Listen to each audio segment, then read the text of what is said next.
네, 오늘 말씀은 룻이 보아스에게 기업 물을 자의 의무를 이제 요청하기 위해서 보아스의 타작마당에 왔다가 이제 돌아가고 있습니다. 룻은 어머니 나오미의 명령에 순종해서 보아스에게 왔고 그 밤에 보아스의 발치에 눕게 되죠.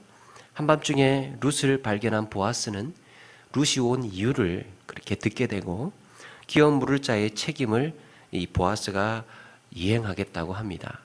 그런데 한 가지 의문이 드는 게 있습니다. 보아스는 그날 찾아온 룻을 매우 좋아했습니다. 인간적으로 본다면 룻은 현숙한 여인이고 시어머니를 따라서 참 저렇게 순종하고 헌신하는 그런 여인이 또 어딨냐 하면서 그렇게 이 보아스가 감동을 했습니다. 더욱이 3장 10절에는 내 딸아 여호와께서 네게 복 주시기를 원하노라 하면서 이 축복까지 합니다. 그런데 보아스는 왜 룻과 동침하지 않았을까? 룻이라는 여인이 그렇게 괜찮은 여인이라면 보아스는 그 자리에서 그래 내가 기업 물을 자가 될게 하면서 기업 물을 자가 되면 될 텐데 왜 보아스는 이 룻이라는 여인이 참 좋게 보면서도 기업 물을 자 중에 더 가까운 자에게 우선 양보를 했을까? 그것은 보아스가 룻을 축복한 대목에서 짐작해 볼 수 있습니다. 역시 10절에 보니까 네가 가난하건 부하건 젊은 자를 따르지 아니하였으니 네가 베푼 인애가 처음보다 나중에 더하도다 그랬습니다. 젊건 부하건 가난하건 상관없이 젊은 자를 따르지 아니하였으니 보아스가 룻을 내 딸아 하면서 부르는 걸 보면 이들은 꽤 나이 차이가 났던 것으로 보입니다. 보아스는 룻에게 룻과 비슷한 또래와 만나게 하려고 했던 것은 아닌가 생각을 하게 됩니다. 그만큼 이제 더 귀해 보이는 거죠, 사실은. 보아스는 룻을 그렇게 아꼈던 것 같습니다. 그래서 사람을 구별하기 어려운 이 새벽녘에 아무도 보지 않게 이렇게 룻을 먼저 보내는 것이죠. 그러면서 14절에 이 여인이 타작마당에 들어온 것을 사람이 알지 못하여야 할 것이라. 이 룻이 왔다 간 것 알면 안 돼. 이런 말 역시도 룻을 배려하고 있다는 것을 알 수 있습니다. 그리고 룻에게 빈손으로 돌려보내지 않고 이 보리를 한 짐 담아다가 그렇게 보냅니다. 그렇게 이른 새벽이 룻이 이런 새벽에 룻이 시어머니에게로 가니까 시어머니가 깜짝 놀랍니다. 16절에 내 딸아 어떻게 되었느냐. 한글 성경에는 내 딸아 어떻게 되었느냐로 번역되어 있는데 히브리 성경에는 너는 누구냐로 되어 있습니다. 여러분들 성경을 보면 성경 가지신 분들 보면 어떤 성경에는 거기에 어떻게 되었느냐 앞에 번호가 붙여져 있는 성경이 있을 겁니다. 거기에 밑에 각 줄을 보게 되면 너는 누구냐로 그렇게 따로 번역을 해놨습니다. 여러분 이 표현은 너는 누구냐 이 표현은 이 지난밤에 보아스가 했던 말이에요. 너는 누구냐. 밤중에 룻이 보아스의 발밑에 누워있다가 보아스가 보고 깜짝 놀랐죠. 그러니까 이 보아스가 룻에게 네가 누구냐 넌 누구냐 이렇게 말했습니다. 그때 쓴 단어와 같은 단어가 오늘 16절에도 반복이 되고 있는 겁니다. 룻은 하룻밤에 2번이나 네가 누구냐라는 질문을 받습니다. 과연 룻은 누구일까요? 이 질문에 대한 대답이 바로 룻기 전체를 통해서 대답을 해주고 있습니다. 룻기의 전체를 통해서 이 룻이 누구인지를 이야기를 해줍니다. 룻을 주목하라는 얘기예요.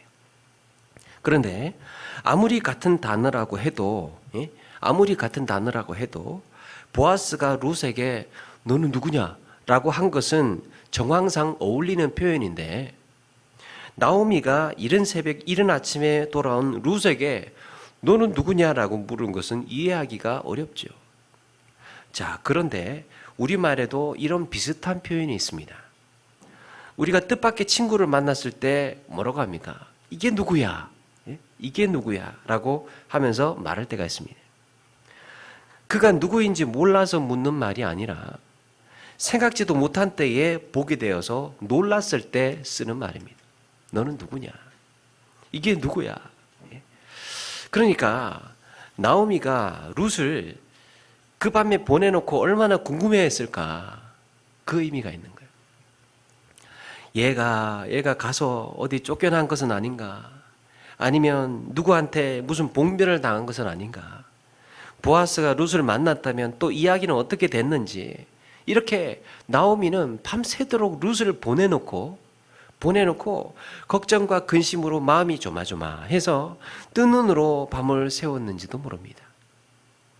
이런 나오미에게 룻이 돌아와서 지난밤에 있었던 이야기를 다 들려줍니다. 여기서 한 가지 주목해 볼 것이 있습니다. 17절에 보아스가 룻에게 보리를 6대 되어주면서 뭐라고 했다는 거예요? 빈손으로 네 어머니에게 가지 말라. 여러분, 이게 의미심장한 표현이에요. 빈손으로 네 어머니에게 가지 말라. 앞에 있는 1장 21절에 보면 1장 21절에 나오미가 모압으로 갔다가 베들레헴으로 돌아와서 하는 첫 마디에 나를 나오미라 부르지 마라 그러면서 21절에 내가 풍족하게 나갔더니 여호와께서 내게 비어 돌아오게 하셨느니라. 빈손으로 돌아오게 하셨느니라. 나오미는 풍성한 삶을 위해서 약속의 땅을 버리고 모압으로 갔습니다. 그곳에 가면 내 인생이 만족스러울 줄 알았고 부족함 없이 풍족하게 살 것만 같았습니다. 약속의 땅을 뒤로하고 모압 땅으로 가게 되면 거기서 잘 살 줄 알았습니다. 나오미에게 있어서 모압은 그야말로 희망의 땅이고 자신의 가정을 행복하게 해줄 기회의 땅이었습니다. 그러나 거기서 남편도 자식도 모든 것을 잃고 이제 베들레헴으로 돌아온 나오미의 고백은 내게 비어 돌아오게 하셨느니라. 모압으로 갔던 나오미 빈손으로 돌아왔습니다. 그런데 오늘 17절에 보아스는 룻에게 빈손으로 네 시어머니에게 가지 말라고 합니다.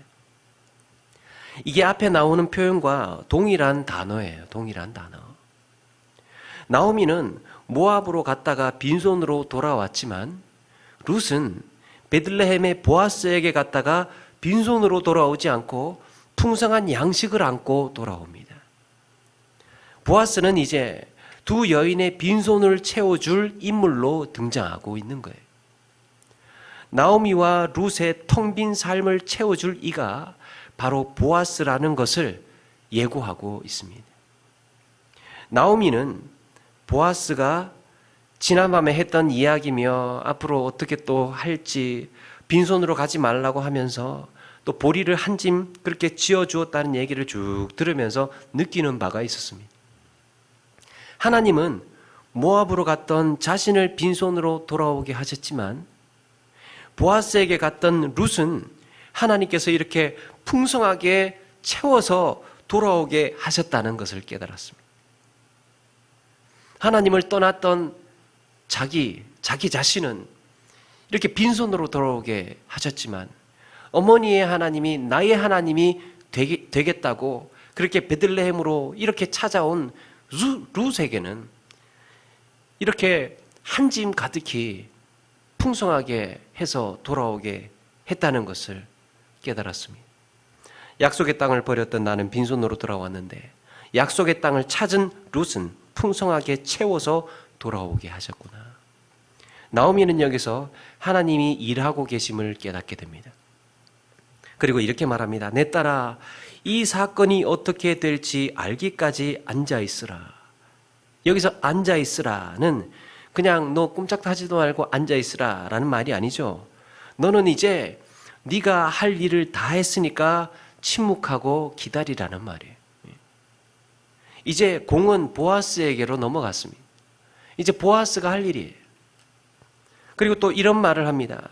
그 사람이 오늘 이 일을 성취하기 전에는 쉬지 아니하리라. 이전 성경에는 오늘날 이 일을 성취하기 전에는 쉬지 아니하리라 그랬습니다. 여기서 오늘날, 이전 성경에는 오늘날 그랬는데 오늘 말씀에는 오늘.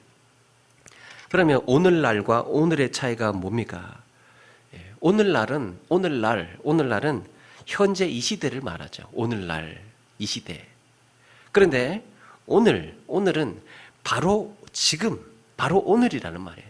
당장 오늘.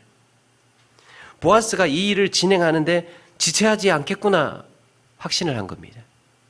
그가 이 일을 성취하기 전에는 쉬지 아니하리라.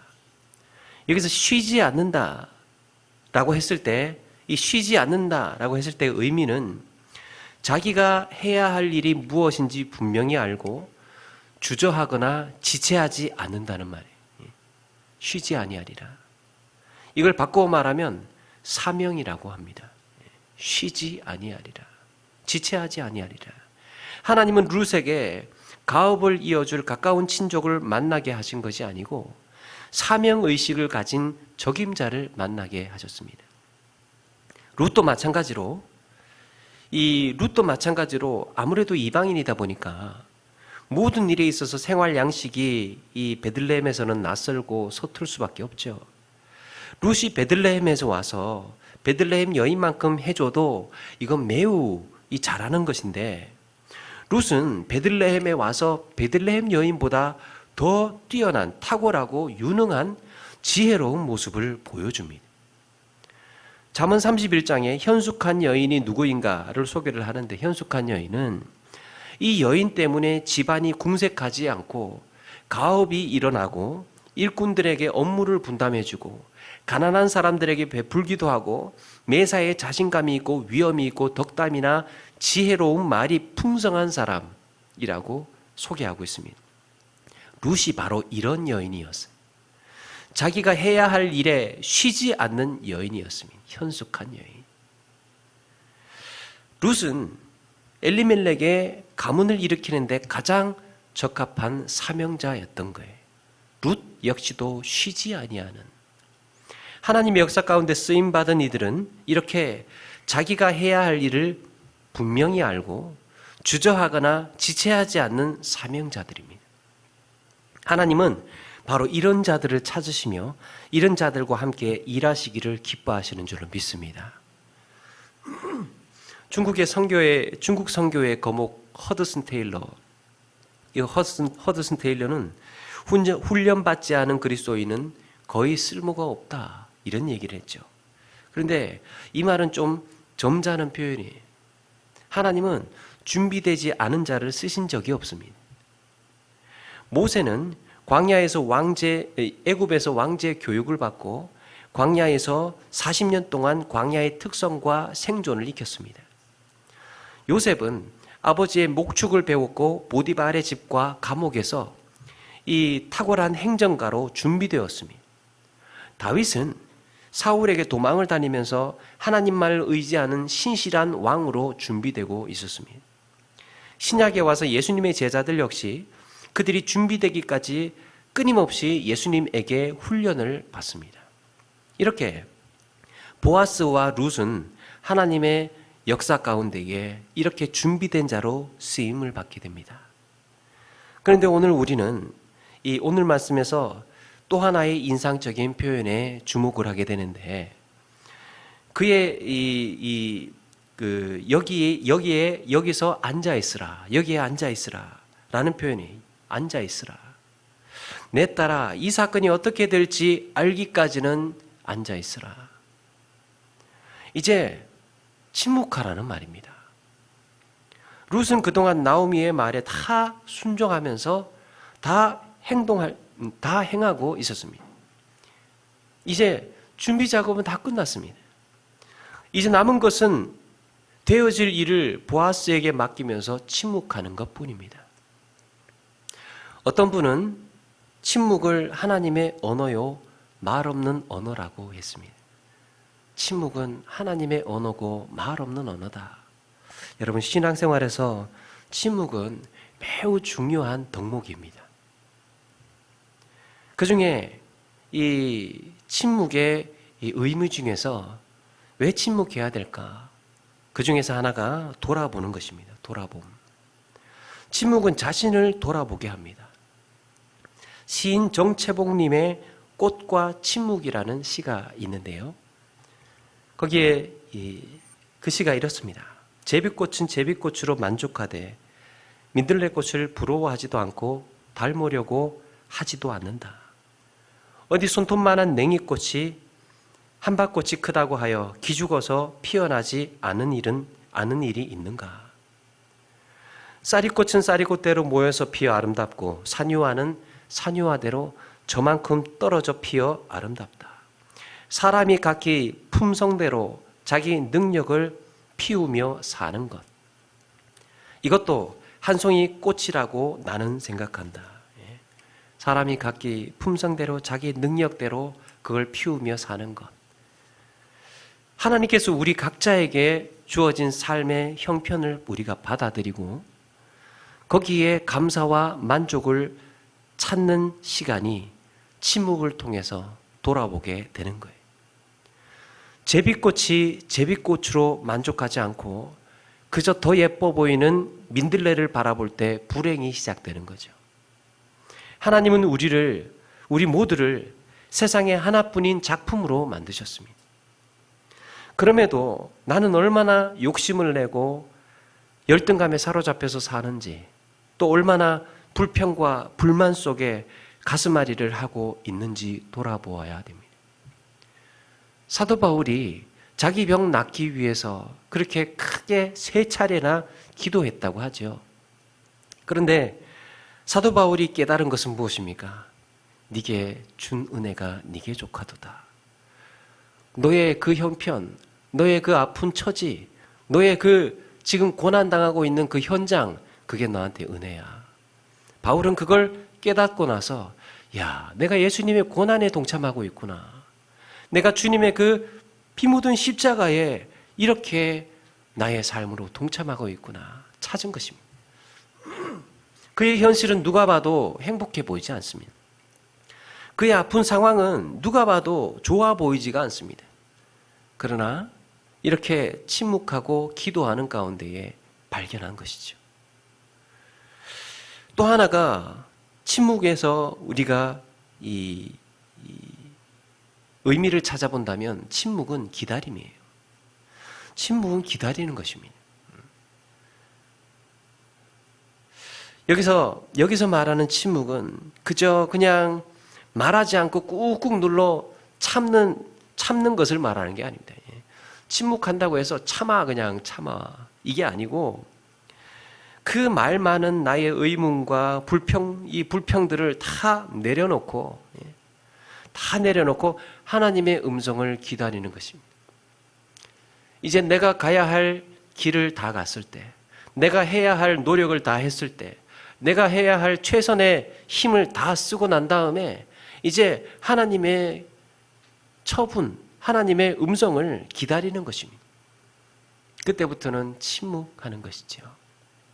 하나님의 음성은 침묵할 때 들리는 경우가 많습니다. 우리의 입을 다물고 가만히 있을 때 하나님께서 말씀을 하시죠. 욥기에서 욥이 친구들과 논쟁을 하죠.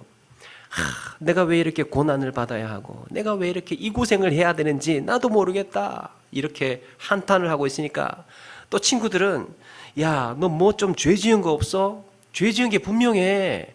그러면서 또 논쟁을 합니다. 욥은 나도 몰라. 하나님이 왜 이러시는지 나도 몰라. 그렇게 서로 아우성을 하고 논쟁을 하고 있으니까 이렇게 너 징계받는 거 아니냐? 아니라니까. 이렇게 이야기를 하고 있으니까 이 모든 이야기를 끝까지 듣고 침묵하시던 하나님께서 드디어 말씀을 하시죠. 무지한 말로 생각을 어둡게 하는 자가 누구냐? 그러면서 땅에 기초를 놓을 때 너희가 어디 있었느냐? 너희가 황폐한 땅에 풀을 돋아나게 하였느냐? 천둥과 번개의 길을 누가 내었느냐? 이런 말씀을 쭉 하십니다. 하나님은 너희들의 어리석은 한계로 어떻게 하나님의 뜻과 섭리를 설명하고 규정하느냐 말씀하고 있습니다. 너희의 그 어리석은 한계로 어떻게 내 뜻을 설명한단 말이야. 어떻게 너희가 결론을 내고 있느냐? 그러니까 욥이 이렇게 대답을 하죠. 보소서 나는 비쳐나오니 무엇이라 주께 대답하리까 손으로 내 입을 가릴 뿐이로소이다. 하나님의 역사, 하나님의 일하심을 다 듣고 난 다음에, 깨닫고 난 다음에 하나님 죄송합니다. 제가 입을 닫아야 되겠습니다. 침묵해야 되겠습니다. 그때 욥이 깨닫습니다. 하나님께서 일하심을 몰랐구나. 내가 하나님의 일하심을 몰랐구나. 그저 내 고통과 내 고난에 이 감옥에 갇혀서 나만 생각하고 있었구나. 하나님은 그저 이유 없이 고난당하고 있는 내게 아무 관심도 아무 일도 하시지 않는 줄 알았는데 내가 하나님의 일하심을 몰랐구나 깨달았습니다.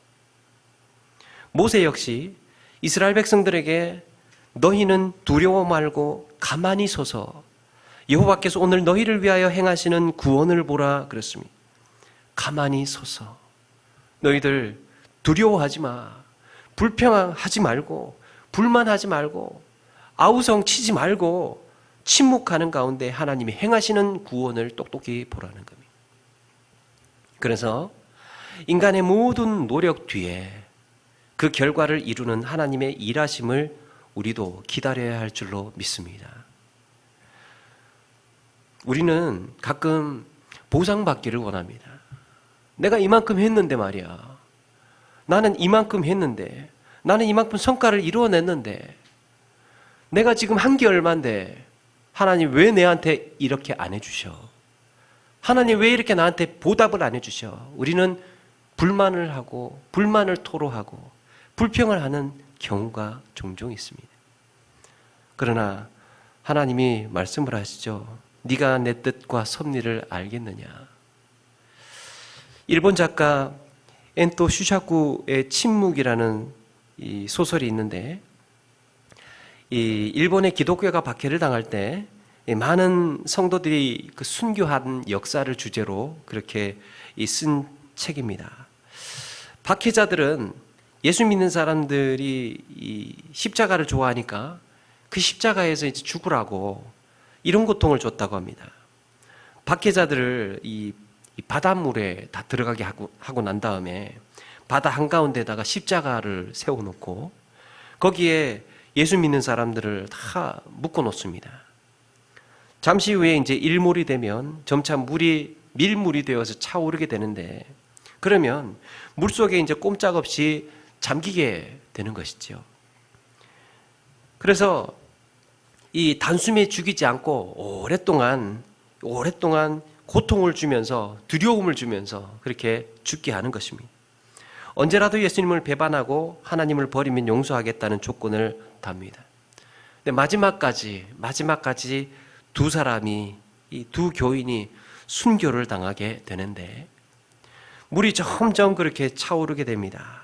그들은 그 순간에도 끝까지 예수님을 부인하지 않고 하나님 앞에 기도를 합니다. 이것을 지켜보고 있던 한 목사님은 멀리서 그들을 위한 기도를 합니다. 하나님, 안타까워서 볼 수가 없습니다. 안타까워서 제가 견딜 수가 없습니다. 하나님, 어떻게 지금 이 시간에 침묵을 하십니까? 그러면서 왜 하나님은 잠자코 계시냐고 목 놓아서 통곡을 합니다. 그때 그 귀에 하나님의 음성이 들려옵니다. 나는 침묵하는 게 아니라 저들의 고통에 함께하고 있다. 사랑하는 여러분, 우리는 침묵을 통해서 먼저 돌아보아야 할 것은 사명자로서 최선을 다했는가 하는 것입니다. 우리 스스로를 돌아보는 것, 하나님 앞에 부끄럽지 않게 내게 주어진 삶에 열심으로 달려가고 있는가. 그리고 그 후에 결과는 하나님께 맡기며 기다리는 것입니다. 어쩌면 우리는 내게 주어진 책임과 의무와 자질을 돌아보지 않고 하나님 앞에 불평과 불만을 갖고 살아가고 있는 것은 아닌지, 또 하나님의 뜻은 이런 걸 거야 쉽게 단정하고 내가 쉽게 결론 내리고 서운해하면서 내가 그 일을 마무리 짓기 위해서 달려들고 있었던 것은 아닌지 돌아보게 됩니다. 이 일의 결론, 그 마지막의 평가, 그 마지막의 결정을 내가 하는 것이죠. 그게 아니라 오늘 성경은 가만히 앉아 있으라. 이제 네가 해야 할 일은 다 했다. 네가 해야 할 열심은, 네가 해야 할 충성과 순종은 다 했다. 이제 하나님께서 일하심을 보자. 사랑하는 여러분, 지금도 나의 영적인 성장과 성숙을 위해서 끊임없이 말씀하고 계시는 하나님의 음성에 귀 기울여야 할 줄로 믿습니다. 하나님은 듣지 않는 이스라엘 백성들을 향해서 선지자들을 보내는데 부지런히 보냈다고 말씀합니다. 듣지 않는 이스라엘 백성들에게 들으라고 선지자들을 보내는데 부지런히 보냈다고 합니다. 하나님은 우리에게 지금 가만히 계시는 것이 아니라 부지런히 말씀하고 계시는 거예요. 우리는 침묵하고 하나님의 음성을 들어야 하는 것입니다. 그리고 하나님의 일에 그 결과가 어떻게 결론이 나든, 어떤 결론이 나든 우리는 거기에 침묵하며 순종하며 하나님의 마음으로 그렇게 나아가야 할 줄로 믿습니다. 오늘 우리가 살아가는 이 시대에도, 오늘날에도 이 시대의 아픔, 또 교회의 아픔을 함께 아파하고 침묵할 때입니다. 누구 때문이라는 둥, 또 어느 교회, 또 서로 교회가 교회를 욕을 하고 교회 앞에서 이렇게 우리가 스스로 아우성을 치고 불만을 하고 불평하고 이렇게 불만을 토로할 것이 아니라 지금은 함께 아파해야 할 때입니다. 그러는 가운데에 하나님께서 결론을 내주시고 하나님께서 평가하시고 하나님께서 심판하신다는 것이지요. 오늘의 삶 속에 이렇게 침묵의 경건을 우리 삶에서 다시 한번 돌아보고 우리가 해야 할 일에 대해서는 최선을 다하고 거기에 순종하고 충성하되 그 모든 일들을 하나님께 맡기며 거기에 어떤 결론이 나든 어떤 해답을 주시든 침묵하며 순종하며 나아가는 우리 모두가 되기를 주님의 이름으로 축원합니다. 찬양하겠습니다.